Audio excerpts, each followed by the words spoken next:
Hello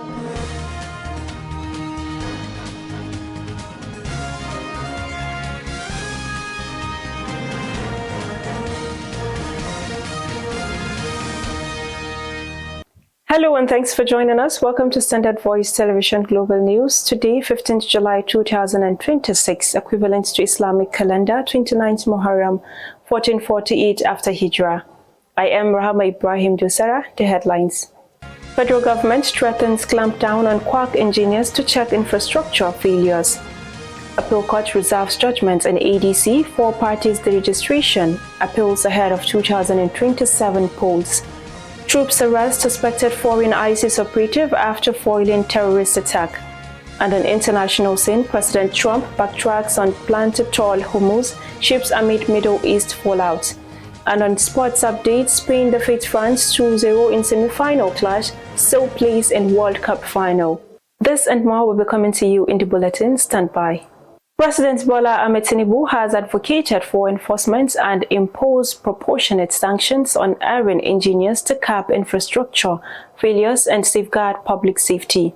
Tinubu, who was represented by the Minister of Works David Umahi, made this assertion during the opening of the 34th Council for the Regulation of Engineering in Nigeria, Current Engineering Assembly in Abuja. He described the team as apt, saying engineering remains critical to national development, adding that regulations are not designed to witch hunt professionals but to protect Nigerians and restore confidence in the profession.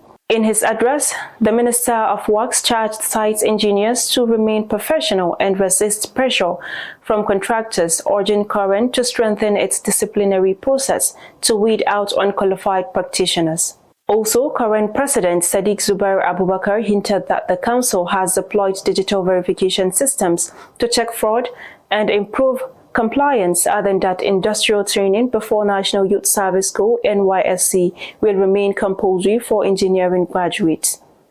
The federal government has initiated a vocational and skills training program to empower 18,000 Nigerians, which will be conducted simultaneously in 229 centers nationwide. The Minister of Humanitarian Affairs and Poverty Reduction, Bernard Duro, disclosed this during the flag-off ceremony of the training program with 6 centers in each state, including the Federal Capital Territory (FCT). He explained that beneficiaries would receive practical vocational training, entrepreneurship education, financial literacy, among others, and starter packs to enable them to establish businesses immediately after completing their training. The Chief Executive Officer of the National Social Investment Program Agency, Badamasi Lawal, said the initiative was conceived in response to rising youth unemployment and limited access to vocational education. He stressed that the program would create thousands of sustainable jobs and micro-enterprises, reduce youth unemployment and poverty, increase household incomes, improve living standards, and promote innovation and entrepreneurship and financial inclusion. The Court of Appeal in Abuja on Tuesday reserved ruling in separate applications challenging the Federal High Court's decision ordering the registration of the African Democratic Congress (ADC) and 4 other parties. The Court of Appeal in Abuja on Tuesday reserved ruling in separate applications challenging the Federal High Court's decision ordering the registration of the African Democratic Congress (ADC) and 4 other political parties. A 3-member panel led by Justice Abba Bello Muhammad fixed judgment for a date to be communicated to the parties after Council adopted their respective briefs of arguments. The appellants are the African Democratic Congress (ADC), the Action People's Party (APP), the Action Alliance (AD), and the Accord Party (AP), and the Zenith Labour Party (ZLP). Meanwhile, the counsel for the Accord Party, Musibao Adetumbi, asked the appellate court to allow the appeal and set aside the judgment of the Federal High Court describing it was void. The judge restrained INEC from recognizing the affected parties, accepting nominations from them, or allowing them to participate in the 2027 general elections. After hearing submissions from counsel on Tuesday, the panel comprising Justice Muhammad, Donatus Okorowo, and Oyebisi Oyewumi reserved judgment, saying the parties would be notified of the date fixed for its delivery. The Independent National Electoral Commission, INEC, says it will recognize only the candidates submitted by the David Mark-led leadership of the African Democratic Congress, ADC, confirming that the faction has already nominated candidates for 471 elective positions ahead of the 2027 general elections.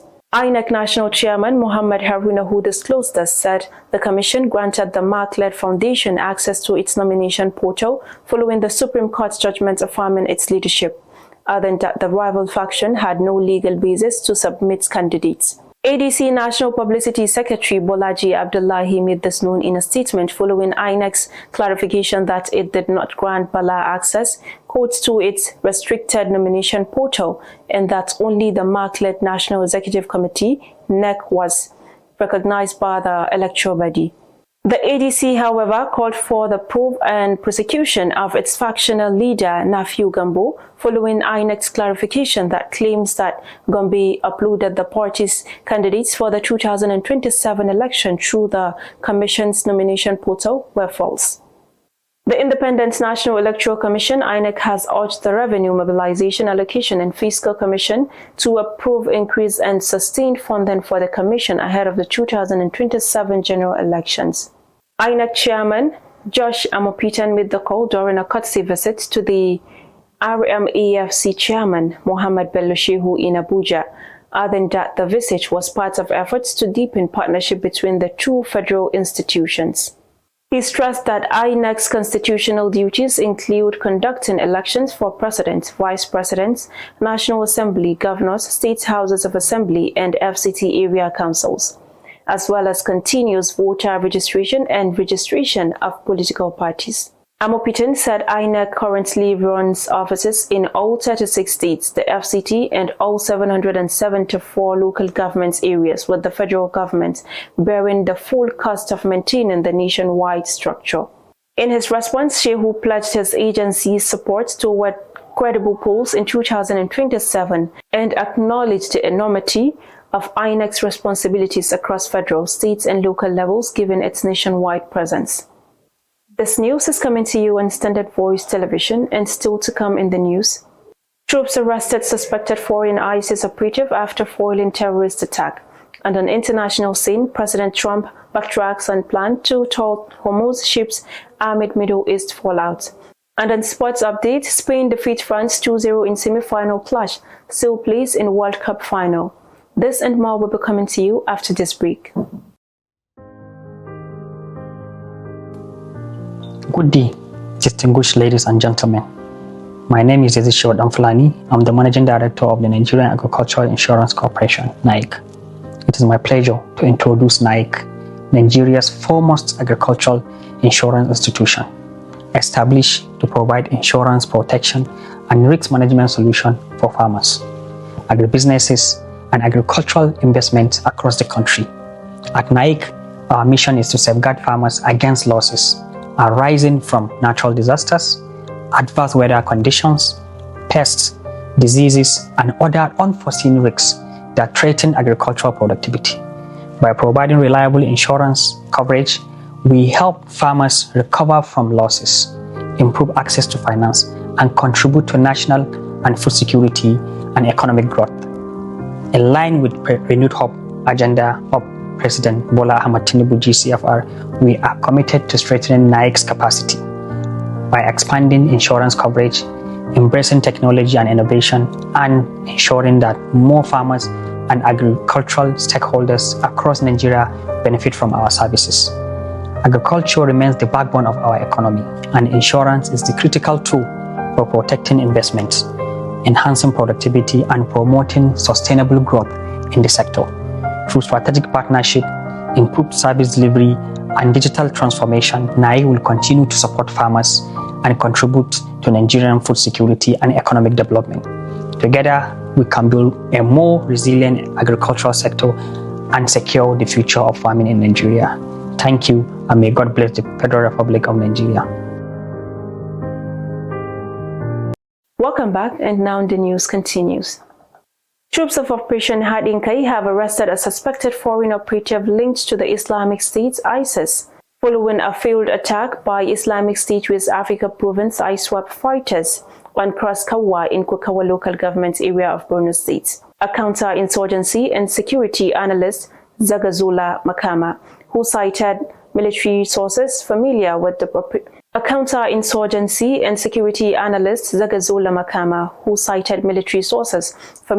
the operation, disclosed the developments. According to Makama, troops repelled the coordinated assaults on Kreskawa before launching follow-up exploitation operations along the withdrawal routes used by the insurgents. He added that during the operation, soldiers recovered several items abandoned by the attackers, including high-frequency handheld radios and other communications equipment used during the attack. It added that intelligence obtained from the recovered equipment enabled security forces to expand their operations into the Lake Chad Islands axis and Badam local government area. The Nigeria Police Force has arrested the self-acclaimed Director General of the controversial Presidential Foreign Investment Promotion Council, Adeniyi Adeyemi, in Osun State, hours after an Abuja High Court issued a bench warrant for his arrest. The spokesperson of the Osun Police Command, Abiodun Ojelabi, told journalists that Adeniyi was arrested in his hideout in Osun by the intelligence response team from Abuja. Adeyemi's arrest came after Justice Muhammad Umar of the Federal High Court in Abuja ordered his arrest following his failure to appear for arraignment over alleged conspiracy, forgery, and impersonation. It was gathered that the judge granted an oral application by the prosecution after Adeyemi failed to appear in court to take his plea on an 8-count charge filed by the Nigeria Police Force. The Zamfara state government has distributed over 120 trucks of fertilizers and essential farm inputs to farmers across the state. Governor Dauda Lawal unveiled the 2026 wet season fertilizer program at the Trade Fair Complex in Gusau, the state capital. The governor's spokesperson, Suleiman Bala Idris, said 72,000 bags of fertilizer, 2,000 liters of herbicides, and 100 crop residue crushers were distributed to the farmers. In another development, Governor Lawal has also unveiled a $200 million lithium mining and processing plant, saying it will create 2,000 jobs for the citizens in the state. He described the project as the beginning of a new era in the state's drive toward responsible mining, industrial development, and economic diversification. The Zamfara State Hospital Service Management Board conducted a computer-based test for applicants seeking employment as nurses and midwives in the state healthcare system. The program was organized as part of the board's commitment to ensuring a transparent, credible, and merit-based recruitment process aimed at strengthening healthcare service delivery across Zamfara State. The Executive Secretary of the Hospital Service Management Board, Mustafa Abdulkadir Marafa, during the exercise reiterated the board's dedication to recruiting qualified and competent healthcare professionals who will contribute to improving the quality of healthcare service in the state. He noted that the use of CBT guarantees fairness, accountability, equal opportunity for all applicants, and reassured the public that only successful candidates who meet all recruitment requirements will proceed to the next stage of the selection process. On an international scene, U.S. President Donald Trump has abruptly suspended a planned 20% levy on ships transiting the Strait of Hormuz amid clashes with Iran, saying he would instead seek compensation from Gulf allies via trade deals. He explained that Middle Eastern leaders persuaded him to reduce the toll just a day after he announced it, and added that he was against charging any fees for the key waterway. The U.S. president added that he would continue with a full blockade on ships coming to and from Iranian ports, set to restart at 20 GMT Tuesday, on ships carrying anything have to do with Iranian cargo. Tehran mostly closed the narrow Strait of Hormuz, a key global waterway for oil and gas, after the United States and Israel attacked Iran on February 28. It began to reopen after a ceasefire in June, but has once again become the focus of military action after the truce effectively broke down last week. And on sports updates, Spain beat France 2-0 in Tuesday's semi-final, booked their place in the 2026 FIFA World Cup final. Michael Oyarzabal opened the scoring from the penalty spots after Lucas Digne fouled Lamine Yamal, before Pedro Porro doubled La Roja's advantage in the second half following a flowing move orchestrated by Dani Olmo. Oyarzabal converted from the spots in the 22nd minute after referee Ivan Barton awarded Spain a penalty for Digna's challenge on Yamal. The victory sent Spain into Sunday's World Cup final, where they will face the winners of Wednesday's second semi-final between England and Argentina. France, who were seeking a third consecutive World Cup final appearance, struggled to break down Spain's disciplined defense as Luis de la Fuente's side maintained their impressive run to the tournament's showpiece match. And that's all we have for today's news, but before we go, let's take a recap of the major headlines. Federal government threatens clampdown on Quack engineers to check infrastructure failures. Appeal court reserves judgment in ADC, 4 parties deregistration, appeals ahead of 2027 polls. Troops arrest suspected foreign ISIS operative after foiling terrorist attack. And on international scene, President Trump backtracks on plan to toll Hormuz ships amid Middle East fallout. And on sports updates, Spain defeats France 2-0 in semi-final clash, still plays in World Cup final. On behalf of the news editor, Ilya Adamauta, and the production team, I still remain Rahama Ibrahim Dusara. Do have a nice day and keep watching Standard Voice Television.